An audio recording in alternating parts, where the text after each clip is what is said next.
So today I want to cover to do a perspective question. This is auditing and assurance. So auditing and assurance.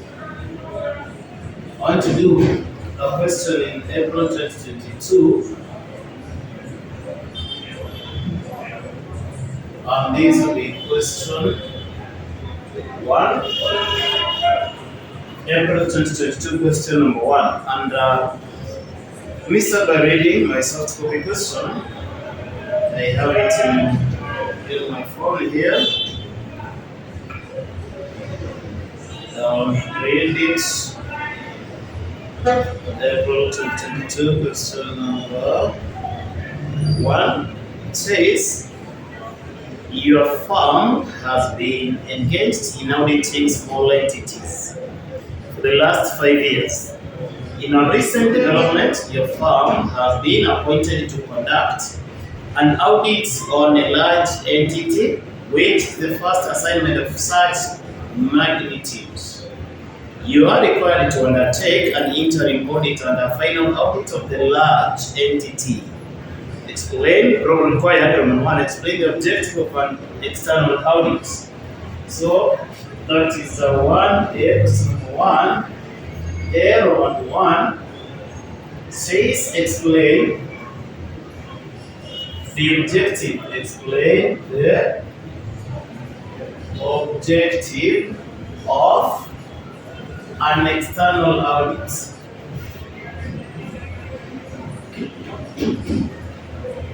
An external audit. So I want to explain these objectives. So basically, in the nature, purpose, and objective of an audit, you say ISA 200 gives the following as the objective, or states that the objective and the primary objective of an external audit is to enable auditor express an opinion. So that is the objective of an audit, to enable auditor express an opinion on whether the financial statements audited gives a true and fair view. So in this case, you should have said the objective, this is how you should have answered it, or this is how the question needs to be answered. The objective of an external audit, the objective of an external audit is to enable auditor, is to enable external auditor express an opinion, on whether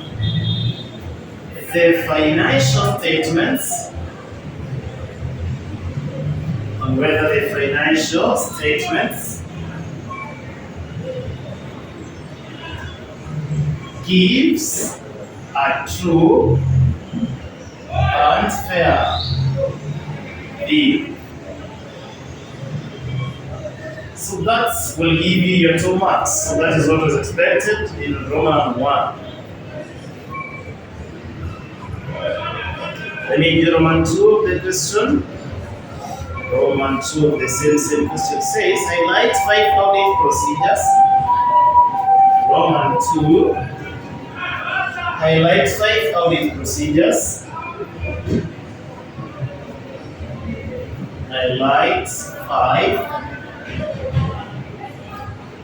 audit procedures. And this is the difference between procedure and procedures. Procedures is what you as the auditor you are expected to do, or what is expected to do. Any test performed in auditing, it is part of the audit procedures. So that is for it says it will highlight the 5 audit procedures. You could undertake,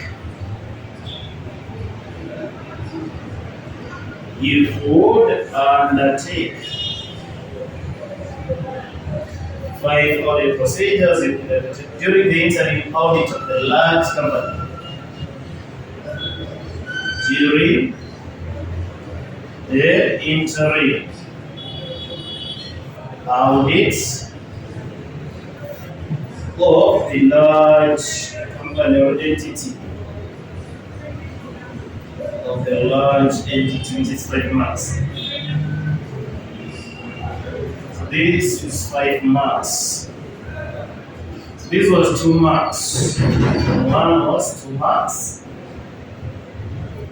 So one of the procedures I will perform during an interim audit is to ascertain. So I will place 5 only because you could undertake. So this is the first person you write as the first person, the person doing the audit. So don't say the auditor should, please. It should be I will. So I will ascertain whether the company or the large entity keeps proper books of accounts. Proper books of accounts. Another procedure will perform. I will determine the accounting policies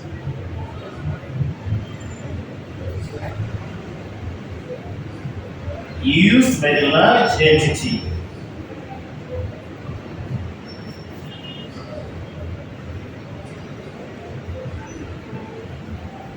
in preparing financial statements. In preparing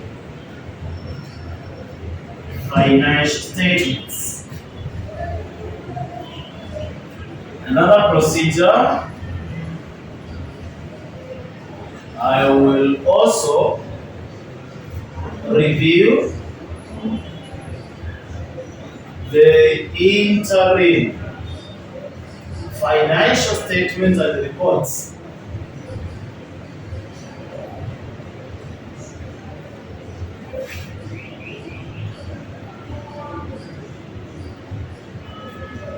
For accuracy,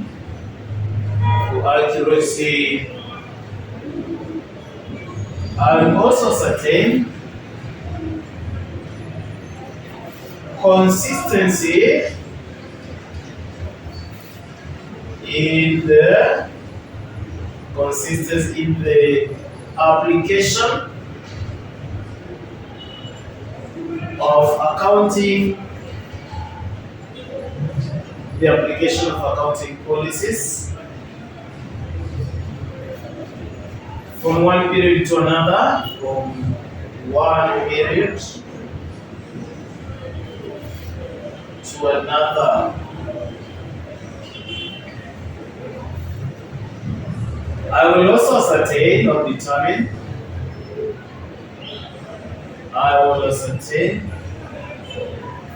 the adequacy of disclosures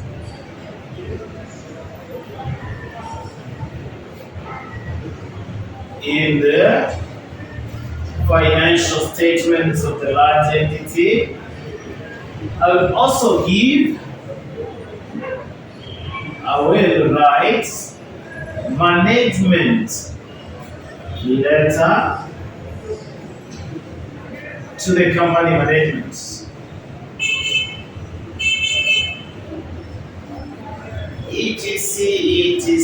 etc. Also ascertaining the completeness of information, etc.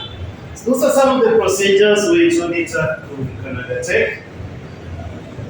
What about the procedures in case of a final audit? So, describe 5 audit procedures you would undertake during the final audit. 5 audit procedures.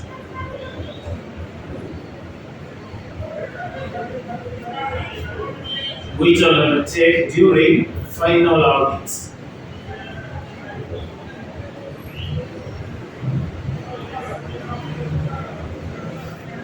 One, I will obtain sufficient appropriate audit evidence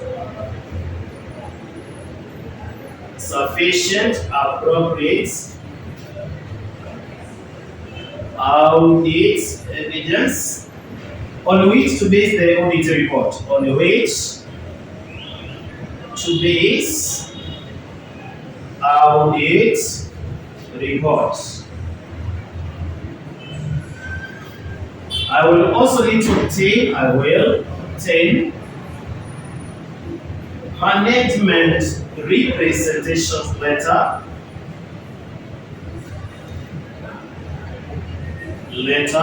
for company management from company management. Another procedure I will write the audit report. Another thing I need to give, I will also express an opinion on the truth and fairness of the financial statements.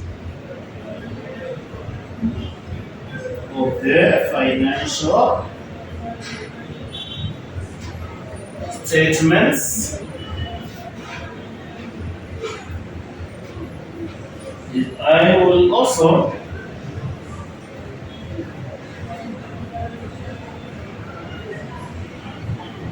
consult with experts on areas where I cannot give a professional judgment.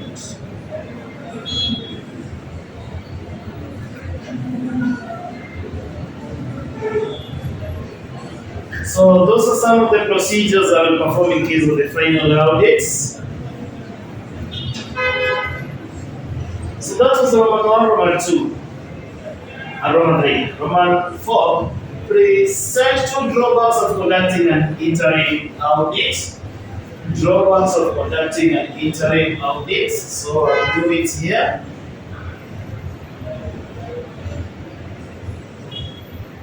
So let me have here, so Roman 4, drawbacks of conducting an interim. So one of the drawbacks of conducting an interim audit is it's expensive, since there is still need for final audits.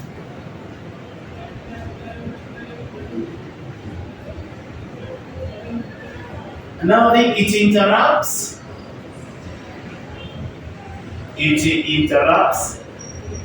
the client's company. It interrupts the client's company accounting process due to the need for the auditor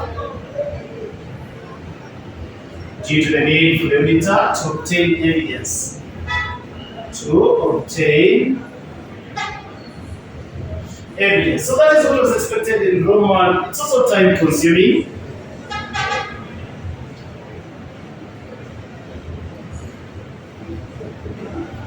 So basically, okay, they needed to. So any audit is expensive.